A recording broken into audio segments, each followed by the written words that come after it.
where like with a view of the river, and she Mm-hmm. starts having chest pains. Like she thinks she's having a heart attack. But she was in the boat. Yes. So I think she was in Italy. No, because she was speaking. She was in Cali. She's in Cali. She's in San Francisco now. Exactly. So the Perry from season 1 gets shot, Mm-hmm. and they think she's dying because she's in the ambulance, like Yeah. trying to get her life. Yeah. The new one Gets shot. feels like she's having a heart attack, But she was but shot. she's really shot, Yeah. and she's feeling that. But now there's a house involved in this scene. Yo, I gotta watch it. you have to sit down and watch it because it goes like. Then the guy that had him stuck in the basement, Mm-hmm. the scientist or whatever you want to call him, Yeah, the bad guy. he dies in season 1. Mm-hmm. But then in season 2, he's a psychiatrist where they put all of the people he had locked up in the basement.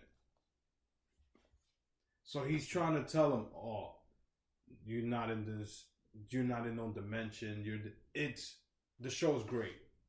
Yeah, no, I have to watch it. I was meaning to watch it, but because sometimes I think I watched it last year with Yanni, so I was like, let me see, I could probably watch it with her. So I haven't watched it. I watched that. My brother put me on this show called Formula One. Yeah. 8 episodes. I didn't think I was gonna like this show. I know what was the whole thing about. But it got me into liking Formula Racing. Mm-hmm.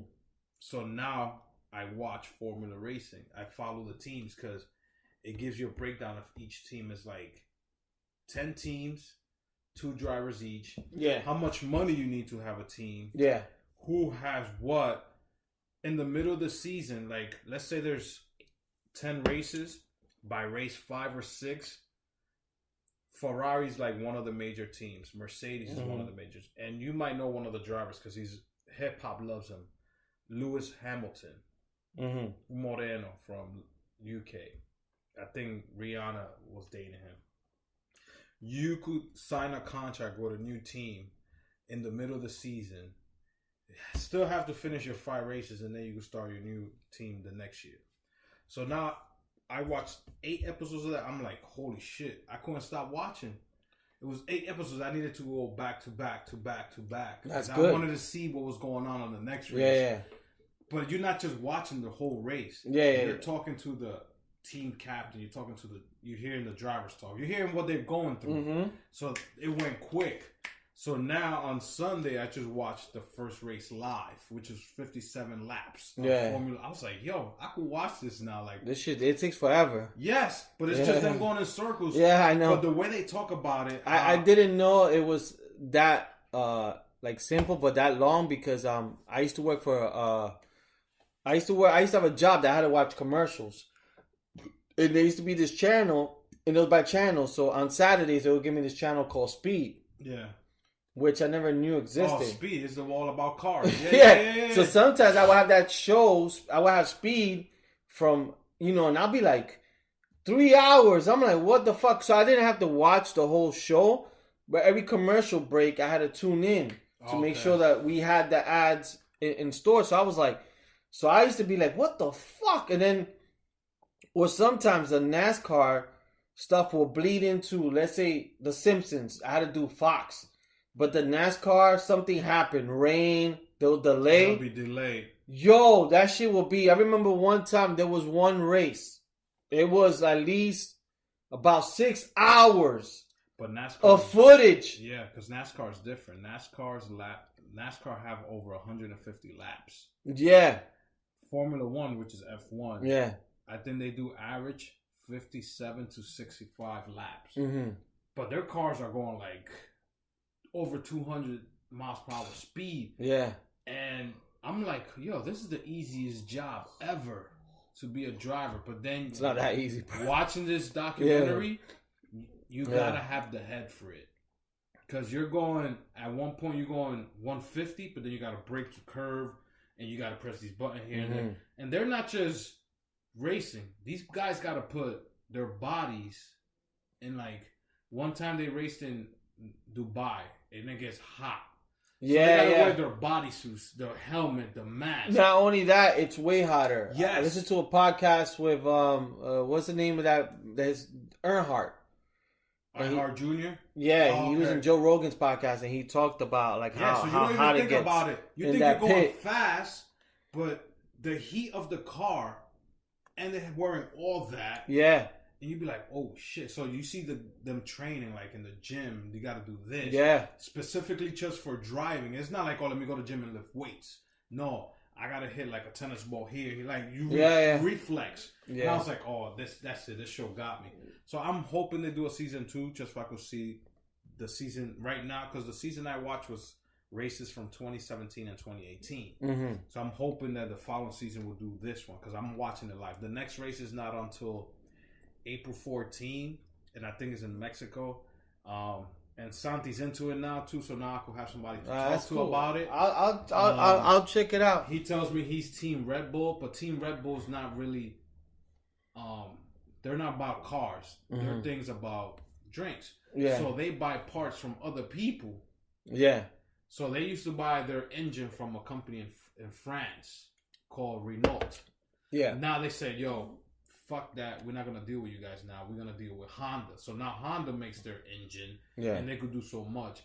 Because you got Mercedes has their team, and you know Mercedes does their own cars. You got Ferrari who does their own car.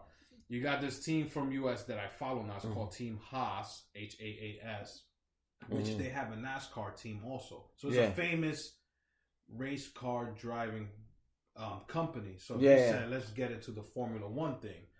I didn't know how expensive it was. Speaking of that, so when I went to London, one of my coworkers, I was telling him I'm going to Italy. So he was telling me like to check out the Ferrari museum. Oh, I would love to do that. Yeah, so he told me like the town. The only thing is Italy's it's big. It's not like it's not New York that you could. It's like if you want to go to Rome, and let's say you want to go to Venice is probably like a 3 or 4 hour drive. Okay. Everything is like far. Or you want to go to the south of like Capri, I forgot, Sicilia, whatever. But all those things are far. But he was telling me about that shit that is pretty cool, and he was showing me pictures about like the first ever Ferrari. That shit looked dope. Yeah, it was like 1942 or something, and he just showed me a whole bunch of the Testarossa, a lot of the cool stuff, and like you could buy shirts. And the good thing about Ferrari is everybody knows it. Mm-hmm. Everybody knows their logo. Yeah, that yellow logo with the horse. Yeah. They don't do a lot of changing. Yes, the cars look more futuristic now, but it's the same thing. But they have a powerful engine. Like, I watched a documentary on Ferrari. It wasn't even on Netflix. It was like, I think I was watching it on Neo Geo or like A&E or something.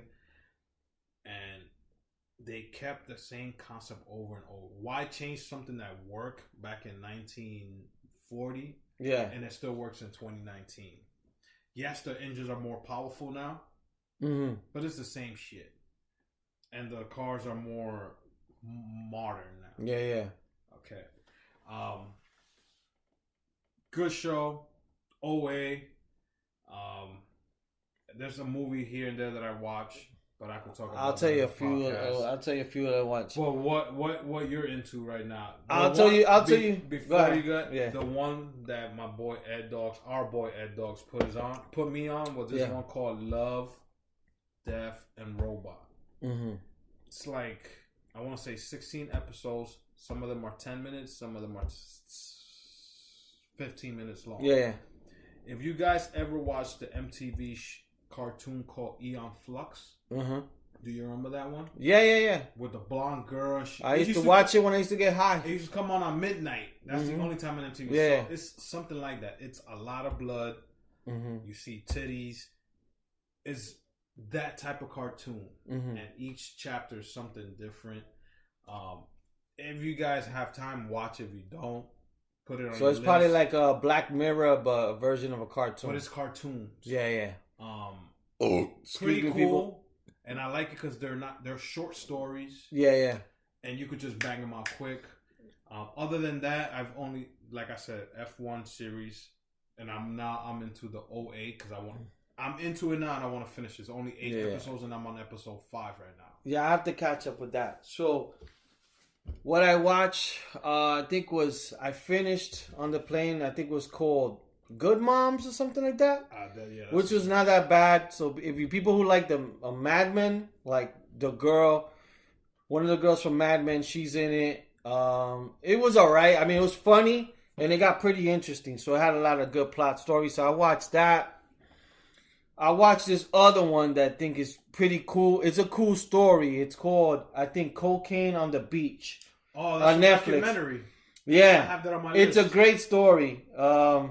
It's based in Puerto Rico, has something to do with it. Okay. It's like a story that you won't believe it, but then you hear the story, how it plans out. You're like, what the fuck? I watched that. On the plane, I watched The Black Klansman. That was pretty good. Oh, you downloaded that though? No, that was actually on the plane itself. Oh, I want to watch that. It's probably on the Fire Stick That's now. on the Spike Lee movie. Yeah, it's probably on the Fire Stick, but that one was pretty good. It was pretty good. The way they did it, the way Spike Lee did it, in terms of like the role reversal. So that one was a good one. What else? The other one I saw, which I just finished this Sundays when I got back, is on HBO. It's based on the Serial podcast. It's called Adnan. The story of Adnan. The case of Nine. Yes, Adnan Saeed. I was waiting for that to finish. So that was good. And with that, it's like you listen to, I first saw the first episode on HBO, and then I went and listened to Serial. Sometimes you listen to it, you're like, okay, it's kind of like Making a Murderer. Okay, the only thing with Making a Murderer, I don't think those guys did it. But here, I'm like, I think he was part of it. And the next episode, you're like, nah, he couldn't be. Yeah. So it's one of those two things. But what that reminds me of is that show HBO had. Yeah. Remember that show? I know you're talking about. With the kid who was his father was the taxi driver. And he went to have sex with the girl. Yeah. You know what show I'm talking about. So this one was, it was, similar. It left off with more question marks, but it was pretty good. I've been watching on Showtime Black Monday. That's been good. I know I finished this Sunday, but I haven't watched the last episode. I haven't watched that. That one is pretty funny. Billions. I haven't watched the last 2 episodes of Billions. I have to catch up. I did watch this one Spanish movie, and I wrote it. I think it's called Te Mando. It was an Argentinian movie. So when I was taking the flight back, I wanted like a comedy because I was just tired. I didn't want to do no more Netflix. Yeah. Because all the Netflix I had was like Punisher, which I have yet to finish, Ozark, the OA. I'm like, I just need something to laugh. Yeah. So watch Sesame Street. Then I started watching this movie. It's based in Argentina, and it was good, man. It was Spanish, but it was basically on a couple that basically which it has the story of Moby Dick. I don't know the whole meaning of Moby Dick, but a lot of people say, which basically sometimes is like sometimes you want something different in life, and then you go for that, and then basically it turns out what you wanted, you had it, right? Yeah, which happens in so many stories. So it was similar. Like it was a older couple. Their son went to college, and they've been together, married for 25 years. And then it just was one of those things that she knew everything he ate, and she didn't like that. She didn't like the fact that he basically ate the same shit all the time. So she was tired of that. He was predictable. And he's like, I know what I like, I make my life easy. For her, it was just like, she didn't see like anything exciting was going to happen. Their son left. She's like, the only thing exciting that might happen is if I turn into a grandmother. So then they both came to a mutual agreement. Like they were in a funk. They split, right? So years went on. She first started dating. He was taking it hard. He wasn't doing shit. He had to get a new apartment and all this stuff. He was disorganized. She was then she kind of went through a breakup with the shit she was doing. That nigga started doing his thing. Yeah. And shit. So then it was like a take turn. Then she'll be doing his thing. So it got to the point that it was like 4 or 5 years later. They really didn't keep in contact, and they were trying to sell their house. And he got into like a serious relationship. He moved in. She moved in. and then eventually later, They get back together. they got back, but it was like a fresh new. Like they were like